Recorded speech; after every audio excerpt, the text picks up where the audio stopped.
Hello, I'm Mr. Randy here at Mr. Randy's Coffee. Today we're going to be talking about this little guy. This is a Moka Pot, M-O-K-A, Moka Pot.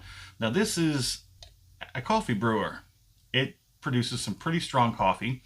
Actually, it produces any kind of coffee you'd like as long as you pick the right beans, the right grind size, water ratios, and whatnot. But let's talk about the Moka Pot. So this design, the Moka Pot was created oh man, I forget the guy's name off the top of my head. I'm so sorry about that. But the design was made and pretty much perfected before World War II. Its usage and manufacturing was hindered by the war itself, but soon after it was picked back up and the design was perfected even more. You may have seen these in many different sizes, colors, and variations, but this is pretty much the standard design. This is what is called a release valve, a pressure relief valve. So if the pressure inside, if it gets too hot, this thing here will blow, preventing it from exploding and turning into basically a metal shrapnel grenade. So you can take a look inside. This part up here is the brewer. This is where your coffee will come out of. We're going to have a video showing how this whole process works, but I just wanted to show you up and close with this guy before we actually do any brewing. There's a few parts. This is called the reservoir or the base. Okay, and it has the pressure relief. This is called the basket. This is where you put your coffee grounds. There's a little funnel, and then it's just empty inside. Let me rotate. You can see the spout. This is the 3-cup. This is the 3-cup size. Let me just grab, I am so not ready for this one today. For size and reference, here's a 16 fluid ounce cup.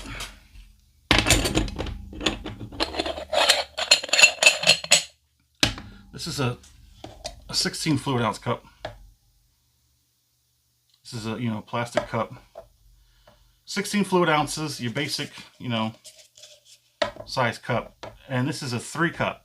They come in multiple sizes, 3, 6, 9, and 12, I think is the largest one I've ever seen. So what's the deal? Is this a 3-cup? Not the standard American cup. No. This is the European cup size. So let me go ahead and just put my stuff. I think I jumped the gun getting on this video. So this is a 3-cup size. Now what is the 3-cup?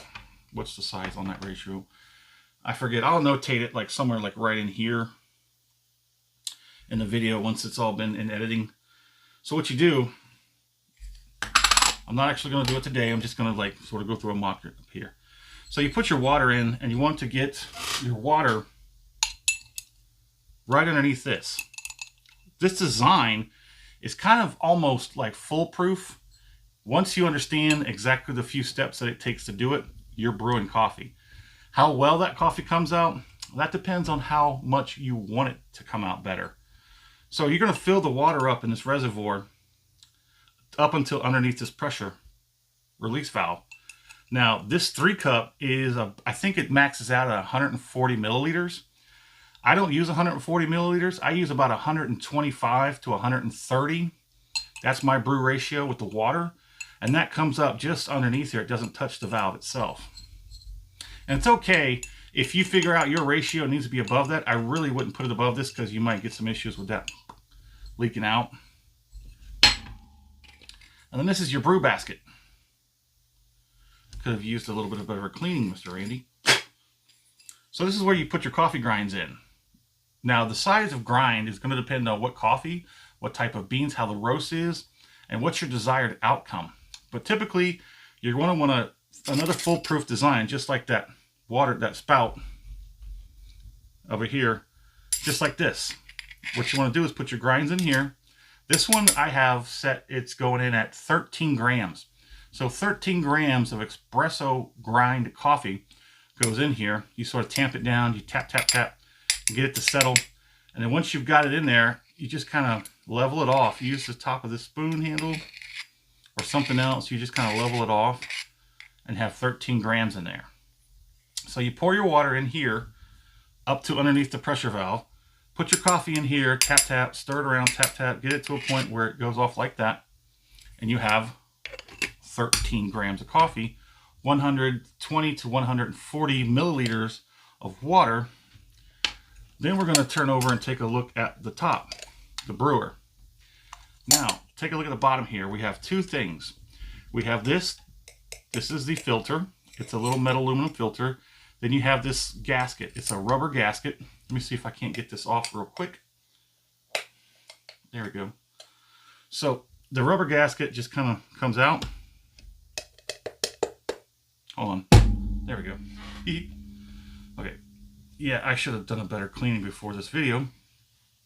But there's your little disc filter. And then here's what you see inside. Now this goes all the way up into the top, into the spout. There's a little cutout on each side where when the pressure builds up down here, it forces the water through this little spout. The water, because it's closed and pressure builds up, and that heat pushes that water up through this spout and then through the coffee, kind of like an espresso, but kind of in reverse. Instead of going down through the coffee puck, you're coming up, kind of like a regular brewer, except in reverse. So now that the pressure builds up and forces that water through its only means of release, the pressure only means of release is up to this funnel, up to this basket, through the coffee, through this filter, up this spout, and then out these sides, in this reservoir where it will collect. Now, here is another point, a foolproof point when it comes to the design of this brewer. It's kind of ingenious. All these three steps makes it almost kind of, you know, if something goes wrong, it's usually in your technique and not your measurements and whatnot. See this little point right here where the spout starts to begin? When you start brewing and you start seeing coffee coming out of these holes, it's going to fill up down here. And once it starts to fill up to there, right at the top of the spout, you'll notice that this brewing, the coffee that's coming out of here will start being more white, more bubbly, and it'll come out faster. And what you want to do is right about the time it gets to there, that's why I use about 125 milliliters, because it's just a proper ratio, and for the taste of the brew and whatnot, it just works. We'll get into my recipe as we actually do the brew, but once it gets to here, you want to close the lid, lift it off the heat source. I use an electric eye stove.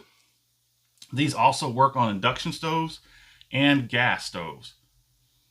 I wouldn't imagine you wouldn't be having a bit of an issue on a small campfire, which is great because these are portable.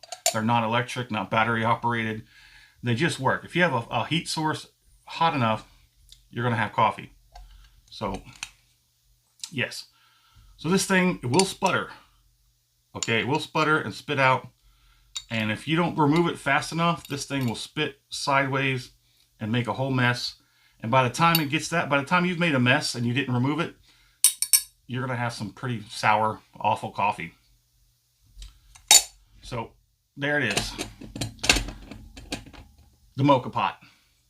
This is quite literally right next to our step up or down. Depends on how you want to look at it. I see it as a step up from my espresso machine because this is easier, it's quicker, and it produces just as good a coffee as some of the other ones can.